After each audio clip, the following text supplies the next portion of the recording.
Saudara-saudara pendengar yang kami kasihi dimanapun Anda berada, Anda kembali bersama kami dalam acara Telaga, Tegur Sapa Gembala Keluarga. Saya Gunawan Santoso dari Lembaga Bina Keluarga Kristen akan berbincang-bincang dengan Bapak Pendeta Dr. Paul Gunadi. Beliau adalah seorang pakar dalam bidang konseling serta dosen di Seminari Alkitab Asia Tenggara, Malang. Perbincangan kami kali ini tentang pasangan yang mesti dihindari. Kami percaya acara ini pasti bermanfaat bagi kita sekalian, dan dari studio kami mengucapkan selamat mengikuti. Pak Paul, berbicara tentang perjodohan ini memang rasanya tidak ada habis-habisnya, Pak Paul. Karena ini semua orang, khususnya muda-mudi, saling mencari pasangannya. Nah, tetapi tadi kalau judul perbincangan ini adalah pasangan yang mesti dihindari, nyari aja sudah sulit. Itu kalau mesti menghindari lagi, ini kenapa Pak Paul alasannya, Pak Paul? Pak Gunawan, kadang-kadang kita ini beranggapan bahwa pernikahan itu adalah utopia, suatu tempat yang sempurna, yang indah, di mana tidak ada lagi tangis dan duka, akan menjawab semua persoalan hidup kita. Nah, kenyataannya itu bukanlah pernikahan, itu adalah impian kita saja ya. Nah, itu sebabnya kita mesti berhati-hati ya, mesti cermat dalam memilih pasangan hidup. Karena apa? Kita harus memang menjalani sebuah relasi di mana kita harus saling menyesuaikan diri dengan perbedaan-perbedaan, dan itu tidak mudah. Nah, yang menyulitkan dalam penyesuaian diri adalah karakter-karakter tertentu, Pak Gunawan. Itu sebabnya waktu kita masih berpacaran atau dalam tahap berkenalan, kita udah mesti cermat ya, melihat beberapa karakter atau sifat yang tidak cocok untuk pernikahan. Kalau nanti kita tetap menikah, lebih besar kemungkinannya kita akan menghadapi masalah. Nah, apa yang nanti akan kita bahas sebetulnya bukanlah sebuah rahasia umum. Banyak orang yang sudah mengetahuinya. Tapi kenapa kok kita mau angkat kembali ya? Sebab kita mau mengingatkan orang. Kenapa? Sebab banyak orang tahu hal-hal yang akan kita bicarakan ini, tapi toh waktu memilih pasangan hidup, ya menyepelekannya. Dan beranggapan ya hal kecil lah, hal-hal ini nggak apa-apa lah. Tapi setelah menikah, nah barulah masalah-masalah ini menggunung dan menjadi sebuah problem yang besar dalam rumah tangga mereka. Ya mungkin itu yang sebagai akibat dari kebutuhan yang mendesak, Bapak. Kita sudah tahu bahwa kita harus mencari pasangan yang seiman. Itu aja sudah menyulitkan gitu, Pak Paul ya. Sehingga untuk hal-hal yang seperti itu yang Pak Paul katakan karakter-karakter tadi, orang akan menutup matanya gitu. Dan tetapi akan terbelalak setelah mereka menikah gitu, Pak Paul. Itu makanya orang berkata bahwa cinta itu buta ya. Dalam pengertian cinta bisa membutakan pertimbangan kita. Nah, pertanyaannya kenapa ya cinta itu bisa membutakan mata kita? Dari yang Pak Gunawan sudah sebut adalah betul, yaitu biasanya kita sudah didesak oleh kebutuhan, didesak oleh tekanan-tekanan sosial pula. Namun salah satunya juga adalah kita itu tuh bisa dikuasai oleh cinta yang berupa emosi ya. Dan emosi yang kuat seperti cinta itu memang sanggup untuk membelokkan pertimbangan kita, sehingga ya kita akhirnya menutup mata dan berkata ya nggak apa-apalah, atau ya kita sama sekali tidak melihatnya malah. Ya, mungkin kita masuk langsung ke pokok pembicaraan, Pak Paul. Itu karakter macam apa, Pak Paul, yang seharusnya dihindari? Yang pertama adalah yang kita mesti hindari, pasangan yang suka berbohong. Ya, jika pada masa sebelum menikah dia telah kerap berbohong, besar kemungkinan ia akan melanjutkan kebiasaannya sampai pernikahan. Memang ada orang yang berbohong karena takut ya. Ada pula yang berbohong karena ingin memberi kesan yang lain tentang dirinya. Namun ada pula yang berbohong karena ingin menutupi perbuatannya. Apapun alasannya, kita mesti berhati-hati dengan orang yang mudah berbohong ya. Jadi jangan kita menyepelekan kalau pasangan kita mulai berbohong. Kita akhirnya tahu dia berbohong, kita tanya, dia bilang, oh hal kecil lah, atau saya pikir kamu nggak mau tahu hal ini, oh saya pikir kamu udah tahu lah, oh saya lupa lah apalah. Terus itu menjadi pola. Ini suatu tanda awas yang penting sekali untuk kita perhatikan. Nah itu kadang-kadang karena kita itu sudah terlanjur senang atau tertarik atau bercinta dengan orang itu, hal-hal yang seperti itu kita sepelekan, Pak Paul. Ini bohong-bohong ya, saya sendiri juga sering berbohong ya. Sudahlah, ditolerir gitu, Pak Paul. Ya, padahalnya ini adalah sesuatu yang sangat-sangat berbahaya dalam kehidupan pernikahan. Dan setidaknya ya akan kita coba bahas 4 alasan. Kenapa kok kita mesti berhati-hati ya dengan tipe orang yang suka berbohong. Yang pertama adalah ini Pak Gunawan.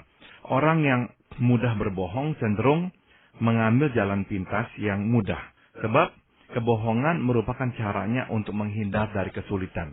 Jadi misalkan dalam masa berpacaran, dia tidak mau menghadapi suatu masalah, dan daripada dia harus berhadapan dengan masalah itu, ya udah dia ambil jalan pintasnya. Dia berbohong. Dia tutupi apa yang dia lakukan, dia tutupi apa yang tadi sebetulnya terjadi. Kenapa? Karena ya nggak mau menimbulkan masalah. Kenapa? Karena memang dia nggak tahan ya, atau nggak terbiasa menghadapi masalah. Ya, ini memang membutuhkan latihan tersendiri Pak Bal ya, untuk bisa menghadapi masalah itu secara nyata. Ya. Memang lebih enak mengambil jalan-jalan pintas seperti ini, cepat selesai dan sebagainya. Tetapi masalahnya bagaimana kita tahu bahwa dia itu sedang mengambil jalan pintas gitu Pak Bal? Memang untuk bisa kita mengetahuinya itu nggak gampang ya, karena sudah tentu waktu kita memulai relasi berpacaran, kita memulainya dengan kepercayaan. Dan sudah tentu ya tidak baik kalau dari awal kita sudah curiga dengan dia. Ya sebetulnya itu tidak sehat. Nah biasa kita memulai dengan kepercayaan. Jadi kita nggak terpikir bahwa dia berbohong. Namun saya percaya satu hal Pak Gunawan, bahwa Tuhan itu hidup dan menuntun hidup anak-anak yang dikasihinya. Sehingga kalau kita meminta pimpinan Tuhan, saya yakin Tuhan itu akan menghadirkan situasi di mana pada akhirnya kita itu disadarkan, diberikan tahu ya bahwa aduh pasangan kita telah berbohong. Kemudian kita konfrontasikan. Nah akhirnya ya mungkin awalnya dia mencoba berkelit atau apalah. Ya akhirnya dia mengakui iya memang saya itu nggak mengatakan apa yang sebenarnya terjadi. Nah ini sudah tentu ya kalau hanya terjadi sekali. Oke lah kita akan coba maafkan ya. Namun kalau menjadi pola. Kalau ada kesulitan dia pasti berbohong. Misalnya dia nggak berbohong kepada kita secara langsung pun. Kalau dia menceritakan bahwa dia berbohong kepada orang lain, waktu dia menghadapi sebuah kesulitan, sudah tentu kita harus berjaga-jaga. Kalau ini pola dia berbohong, kalau menghadapi kesulitan di luar, nah tinggal tunggu waktu di mana dia pun akan melakukan hal yang sama di dalam rumah tangga kita nantinya. Ya, tetapi kadang-kadang kita kan menganggapnya, nanti kalau sudah menikah saya akan ajari dia untuk tidak boleh berbohong gitu. Itu bagaimana Bapak? Masalahnya adalah, kalau orang udah terbiasa ya, menggunakan cara yang gampang itu untuk bisa lepas dari kesulitan, kenapa dia itu tuh harus menghadapinya dengan yang lebih sukar ya? Memang kan menghadapi kesulitan itu tidak gampang. Jadi untuk dia belajar sesuatu yang baru, itu nggak gampang. Namun dalam masa-masa berpacaran, waktu kita ketahui dia berbohong, kita tegur dia, kita minta dia berubah, saya kira itu suatu tindakan yang fair, ya nggak salah. Kita berikan dia kesempatan ya. Dan kita akan melihat apakah dia membuktikan dirinya sekarang ini berani menghadapi kesulitan. Atau apakah dia tetap lari dari kesulitan dan berbohong. Nah, kalau memang setelah kita tegur, dia berubah. Dan ini terjadi sebelum kita menikah. Dan ada jangka waktu yang cukup panjang dari bohongnya yang terakhir sampai kita mau menikah. Oke, saya kira kita lebih ada keyakinan diri dan damai sejahtera untuk menikah dengan dia. Ya, alasan yang lain apa Pak? Orang yang berbohong acap kali tidak mau mempertanggungjawabkan perbuatannya itu. Ya, itu sebabnya berpasangan dengan tipe ini akan menyulitkan ya. Hidup menuntut tanggung jawab. Dan orang yang mengelak tanggung jawab adalah orang yang tidak dewasa. Ya, besar kemungkinan dia menyalahkan orang lain agar dapat membebaskan dirinya dari tanggung jawab. Jadi misalkan di tempat pekerjaannya dia menghadapi sebuah masalah dan akhirnya dia diberhentikan. Nah, dia akan muter-muter mengatakan semua oranglah yang salah. Nah, kita mungkin berpikir ini bukannya berbohong. Tapi kalau bukan berbohong itu apa? Dia nggak mau sama sekali mengakui tanggung jawabnya. Dia melemparkan tanggung jawab pada semua orang. Ini berarti kalau dia melakukannya dengan orang lain sekarang, nanti setelah menikah, kemungkinan besar dia akan melakukannya dengan kita. Kalau ada masalah, dia lari dari tanggung jawab. Dia menyalahkan kita. Dia marah. Dia bilang kita yang membuat dia marah. Ya, dia lepas kendali. Dia katakan kita yang membuatnya lepas kendali. Jadi seolah-olah dia nggak pernah harus memikul tanggung jawab. Sebab semua kesalahan orang lain. Nah, jadi ini adalah bahaya yang bisa nanti mengancam rumah tangga kita. Kita akan frustrasi sekali berhubungan dengan orang tipe ini. Karena kita nggak pernah benar-benar bisa berhadapan dengan dia muka dengan muka. Ya, kalau ada kesulitan, dia mau menjalan pintas. Kalau ada masalah, dia mau lepas tanggung jawab dan nyalakan orang atau ceritakan sebuah kisah yang baru, sebuah cerita yang tidak berdasar lah, apalah. Akhirnya kita bingung ini nih. Bagaimana menghadapi dia, nggak tahu bagaimana. Karena melibatkan dia dalam menghadapi masalah juga nggak bisa. Karena dia nggak mau tuh terus terang ngomong dengan kita, berbalik-balik, muter-muter. Nah ini nih bahaya yang nantinya harus kita alami kalau menikah dengan tipe ini. Ya tapi sebenarnya orang itu menyadari betul nggak bahwa ini suatu kebohongan atau hanya untuk membela diri sendiri, Pak? Kebanyakan orang-orang yang memang melarikan diri dari tanggung jawab akan berkata, enggak, saya nggak berbohong kok. Sebab dia berkata, ya saya hanyalah ya melihatnya beginilah, saya pikir ya bukan bagian saya lah, apalah. Jadi sekali lagi, orang yang berbohong, Pak Gunawan, jarang ya berkata saya berbohong. Kenapa? Sebab dia mau mempertahankan juga ya citra dirinya yang baik. Maka dia nggak mau tuh menempelkan citra diri pembohong pada dirinya. Iya. Alasan yang ketiga apa, Pak? Ada orang yang begini ya Pak Gunawan, berbohong. Nah dianggap itu nggak apa-apa. Tapi ada sesuatu yang akan terjadi yang sangat-sangat berbahaya. Yaitu akhirnya dia kehilangan hati nurani. Dan sekali nurani hilang, apapun akan dia lakukannya. Banyak orang yang berbohong melakukannya karena ingin berbuat dosa. Dengan berbohong, ia akan dapat menutupi dosa. Sehingga bisa terus melakukannya tanpa terhalangi. Saya kira Pak Gunawan dan saya dan banyak pendengar kita sudah ya mengetahui kasus-kasus seperti ini. Orang-orang yang terus bergelimangan dalam dosa. Dan membohongi pasangannya. Seolah-olah dia nggak berbuat. Kenapa tuh dia berbohong? Bukan saja terhadap pasangannya dia berbohong sebetulnya. Tapi ya karena dia ingin melakukan dosa-dosa tersebut. Dan agar dia dapat terus melakukannya, agar dapat terus memperoleh izin melakukannya, dia juga harus berbohong. Ya, sehingga dia terus bisa melakukannya. Jadi artinya tuh akhirnya hati nuraninya habis mati. Begitu hati nurani habis mati, itu menakutkan. Karena dia bisa melakukan apa saja tanpa merasa bersalah sedikit pun. Jadi dalam hal ini dosanya sebenarnya itu yang lebih besar daripada bohongnya itu sendiri, Pak Boleh? Betul sekali. Dengan kata lain, dia memang masih mau melakukan dosa itu. Itu sebabnya dia terus berbohong. Iya. Ada alasan yang lain, Pak Bol? Yang lain adalah, orang yang berbohong tidak dapat dipercaya lagi, Pak Gunawan. Dan tanpa kepercayaan, pernikahan ambruk. Kita akan selalu bertanya-tanya akan apa yang sebenarnya ia lakukan atau tidak lakukan. Apapun yang dikatakan atau dilakukannya, membuat kita meragukan ketulusannya. Dan tatkala sekali lagi tidak ada kepercayaan, bagaimanakah kita bisa menjalani sebuah relasi yang begitu intim? Seolah-olah hidup kita bergantung sepenuhnya pada dia dan dia sekarang udah nggak bisa lagi kita pegang omongannya. Nah ini suatu kondisi yang sangat-sangat tidak nyaman. Ya tapi kalau kita tidak bisa percaya kepada orang atau pasangan yang suka berbohong ini, Pak Bol, apakah pasangan kita bisa percaya kepada kita? Nah ini masalahnya. Kebanyakan orang yang sering berbohong ya, pasangannya itu orang yang memang bisa dipercaya. Jadi dia sendiri sebetulnya itu sangat percaya pada pasangannya. Nah justru dia berbohong karena ya seringkali tuh yang satunya ini nih memang polos ya, tulus apa adanya. Orangnya memang baik, berintegritas, makanya jadi korban dia gitu. Kalau dia menikah dengan orang yang sama-sama pembohongnya, dia juga tahu susah berbohong sama orang yang suka berbohong. Karena masing-masing udah bisa menangkap sinyal-sinyal kebohongan itu.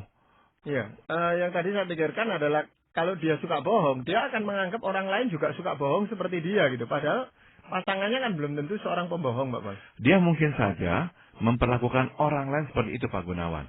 Tapi biasanya orang yang suka bohong akan berusaha keras mencari pasangan hidup yang tulus, yang polos. Karena dia nggak mau dibohongi di dalam relasi yang begitu intim tuh. Tapi dengan orang lain di luar rumahnya, besar kemungkinan dia seperti yang Pak Gunawan gambarkan. Dia susah percaya pada orang.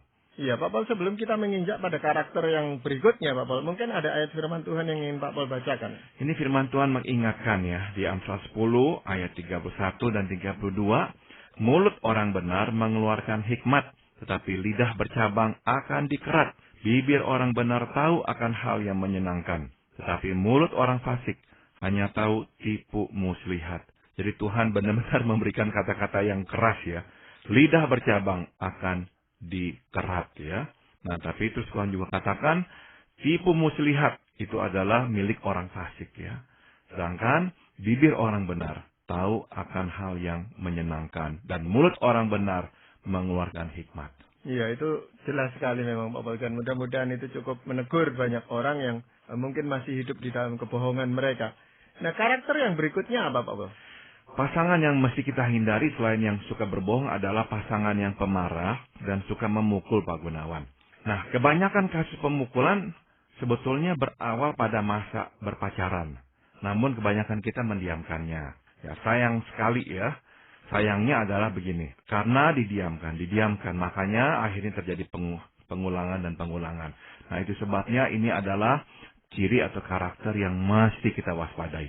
Ya, mendiamkan ini sebenarnya bukan menyetujui Pak Paul, tetapi memang tidak berani ya Pak Paul. Ada kalanya nggak berani, ada kalanya beranggapan ya nggak apa-apa dah ya, dia mungkin lagi ya lemah, lagi emosinya naik lah apalah. Jadi akhirnya kita menjadi pemaaf sekali. Nah, pemaaf sudah tentu itu penting dan harus. Namun dalam hal mencari pasangan hidup, selain memaafkan, kita juga harus berani memutuskan. Jangan sampai kita itu membawa diri kita masuk ke dalam sebuah perangkap yang berbahaya. Tapi tentunya orang yang suka memukul, suka marah-marah, itu kan punya alasan Pak Paul. Biasanya alasan apa yang digunakan? Biasanya adalah orang yang suka marah itu berkata, kamu yang bikin saya marah. Jadi seringkali dia menyalahkan orang yang udah tahu apa yang benar, apa yang harus dilakukan, tapi kau terus melakukannya. Jadi itu makanya saya marah. Atau yang kedua adalah, kamu itu kurang ajar kepada saya. Jadi saya harus memukul kamu untuk mengajar kamu, supaya kamu nggak lagi mengulang perbuatan kamu yang kurang ajar itu kepada saya. Nah, sudah tentu bisa nggak alasan itu tuh dibenarkan? Bisa. Tapi tetap, meskipun kita boleh punya alasan yang benar, tetap nggak boleh menggunakan kekerasan atau memukul pasangan. Ya, karena cara itu adalah cara yang salah. Kita harus membereskan masalah yang ada dengan cara yang lain. Tidak boleh dengan cara memukul. Ya, biasanya orang yang suka mukul ini setelah mukul kan menyesal gitu Pak Paul ya? Betul sekali. Makanya mereka itu kebanyakan setelah memukul, dia akan meminta maaf. Ya, biasanya tuh akhirnya pasangan melihat ketulusannya, menyesal tindak kasarnya. Aduh, hati pun luluh ya. Dan menerimanya kembali. Dan kita berkata, bukankah Tuhan pun meminta kita untuk memaafkan orang yang telah bersalah kepada kita. Ya, jadi udah dah, nggak apa-apa dah, kita ampuni saja dah. Nah, beri pengampunan, tapi dengan satu kata-kata. Sekali lagi kamu ulang, saya tidak akan mau bersama dengan kamu. Kita nggak usah berkata, sampai 7 kali dah kamu pukul saya baru saya putuskan. Atau kita berkata, kamu pukul saya 7 kali 70 kali baru saya putuskan. Oh tidak. Dalam hal pemukulan ini bukan soal memaafkan. Dalam hal menikahi orang yang memukul kita, ini tidak berkaitannya dengan memaafkan. Kita boleh memaafkan, dan memang itulah yang Tuhan kehendaki. Tapi sekali lagi kita mesti bijaksana. Apakah ini bijak menikah dengan orang yang kita tahu mempunyai kelemahan perangai dan senang memukuli orang? Ya, tapi seringkali orang itu bilang, ya semua orang kan punya kelemahan. Nah, kelemahan saya itu justru mukul orang gitu Pak Bos. Masalahnya adalah untuk hal pernikahan, pemukulan itu berdampak sangat buruk baik bagi pribadi yang bersangkutan, yang dipukul, maupun nanti pada anak-anak yang harus menyaksikan orang tua bertengkar dan dipukuli. Itu berdampak sangat traumatis sekali bagi jiwa anak-anaknya. Dengan kata lain, kalau kita sudah tahu pasangan kita mempunyai masalah dengan pemukulan, kita tetap menikah, tetap punya anak. Bagi saya, kita nggak bertanggung jawab. Karena kita itu tuh akan akhirnya membuat anak-anak kita menderita dan membawa derita itu tuh atau gangguan itu pada jiwanya sampai nanti mereka dewasa pula. Ya, ini yang seringkali dilakukan sebenarnya oleh yang pria terhadap yang wanita Pak Bos. Tetapi apa pernah ada yang wanita terhadap yang pria Pak Bos? Ada, meskipun jarang, tapi itu juga ada. Ya, ada tipe-tipe orang, maksud saya wanita yang beremosi sangat tinggi dan meledak-ledak. Dan kalau marah, akhirnya nggak bisa lagi mengontrol dirinya, malahan memukuli suaminya. Itu pun juga ada. Nah, kebanyakan dalam kasus seperti ini, Kebetulan ya si wanita menikah dengan suami yang lemah lembut dan agak pasif sehingga dipukuli pun ya hanya diam saja. Iya, Pak Paul, seringkali memang ada harapan gitu Pak Paul dari pasangan yang menjadi korban itu. Nanti dengan bertambahnya usia, orang ini akan menjadi bisa mengontrol dirinya dan mengurangi kebiasaan memukul. Ini suatu harapan yang realistis apa enggak, Pak Paul? Saya mengerti ya Pak Gunawan bahwa dalam benak ya mungkin saja terbersit pemikiran, dia mungkin sekarang nggak sadar tapi kok dia akan sadar kok ya. Siapa sih manusia yang nggak bisa belajar dari kesalahannya? Tapi khusus untuk hal-hal seperti ini Pak Gunawan, saya kira jauh lebih baik kita mencegah ya daripada akhirnya terjerumus. Sebab kenapa?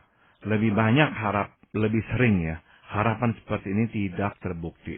Lebih banyak pemukul yang melanjutkan kebiasaan buruknya sampai setelah menikah. Sekali pola pemukulan terpancang, sukar sekali baginya untuk mencabutnya. Apalagi mengingat bahwa kebanyakan pemukul mempunyai daya tampung stres yang tipis. Karena dia nggak bisa mengatasi stres. Waktu dia tertekan, lagi pusing, lagi apa, dia susah sekali mengendalikan dirinya. Dan akhirnya pemukulanlah yang terjadi. Jadi dengan kata lain, selama masalah pokok itu tidak diselesaikan, dia akan terus melakukannya. Stres, meledak dia pukul. Stres, dia meledak pukul.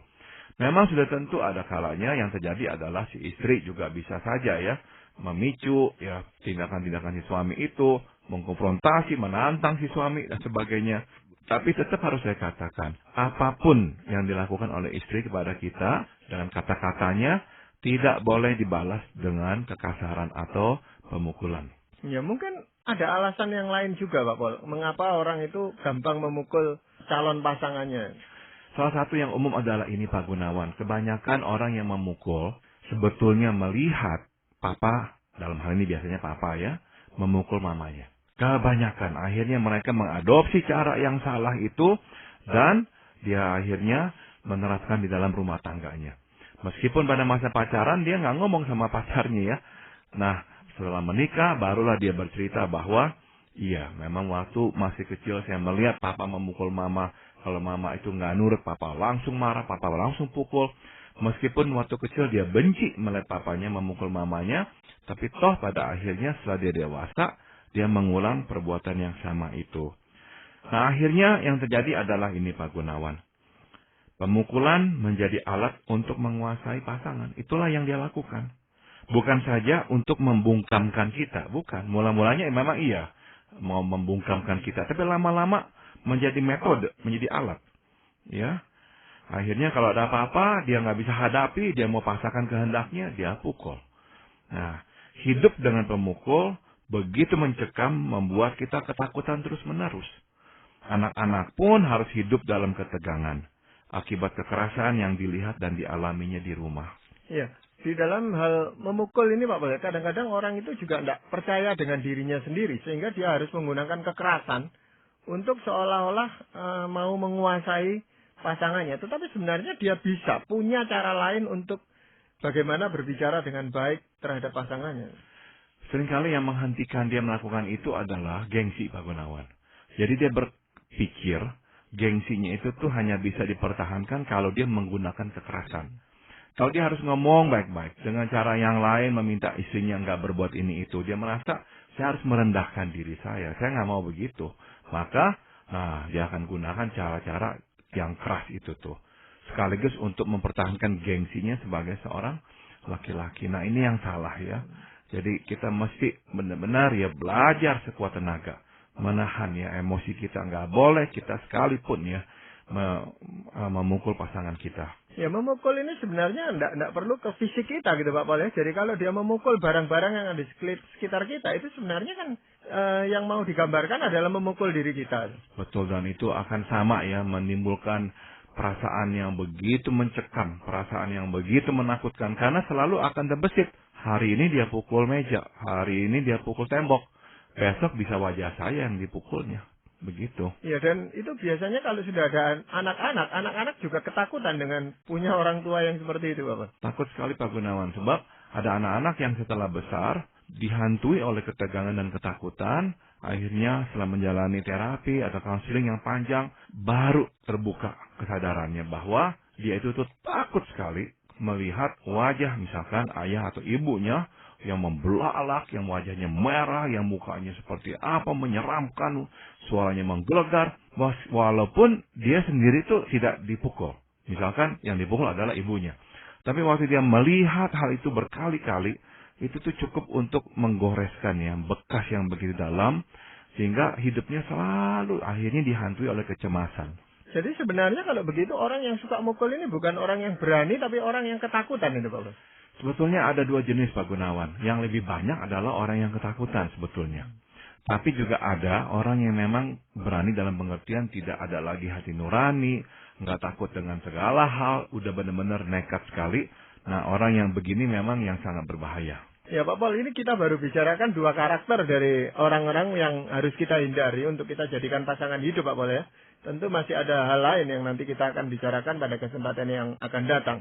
Namun sebelum kita akhiri perbincangan ini, Pak Pol mungkin akan bacakan firman Tuhan dan membuat suatu kesimpulan itu Pak Pol. Amsal 14 ayat 16 dan 17 berkata, orang bijak berhati-hati dan menjauhi kejahatan, tetapi orang bebal melampiaskan nafsunya dan merasa aman. Siapa lekas naik darah, berlaku bodoh, tetapi orang yang bijaksana bersabar. Pernikahan dengan seorang pembohong dan pemukul adalah pernikahan yang berisiko tinggi dan berdaya merusak. Maka hindarilah. Doronglah dia untuk menerima pertolongan dan pantaulah pemulihannya lewat rentang waktu yang panjang. Jangan cepat jatuh kasihan, sebab pernikahan bukanlah sebuah rumah sakit untuk merawat orang yang bermasalah. Sudah semestinya lah kita membereskan masalah sebelum menikah, agar tidak menimpakannya pada pasangan. Ya, terima kasih untuk perbincangan ini Pak Pol. Ini saya rasa suatu perbincangan yang sangat dibutuhkan oleh banyak pendengar kita. Namun kita belum selesai dengan perbincangan kali ini dan kita berharap tentunya para pendengar akan terus mengikuti acara ini supaya bisa mengetahui kelanjutan dari pembicaraan ini pada kesempatan yang akan datang. Terima kasih Pak Pol. Para pendengar sekalian, kami mengucapkan banyak terima kasih Anda telah mengikuti perbincangan kami dengan Bapak Pendeta Dr. Paul Gunadi dalam acara Telaga, Tegur Sapa, Gembala Keluarga. Kami baru saja berbincang-bincang tentang pasangan yang mesti dihindari, bagian yang pertama. Bagi Anda yang berminat untuk mengetahui lebih lanjut mengenai acara ini, silakan menghubungi kami lewat surat. Alamatkan surat Anda ke Lembaga Bina Keluarga Kristen atau LBKK, Jalan Cimanuk 58 Malang. Anda juga dapat menggunakan email dengan alamat telaga@indo.net.id. Kami juga mengundang Anda mengunjungi situs kami di www.telaga.org. Saran-saran, pertanyaan, serta tanggapan Anda sangat kami nantikan. Akhirnya dari studio kami mengucapkan terima kasih atas perhatian Anda dan sampai jumpa pada acara Telaga yang akan datang.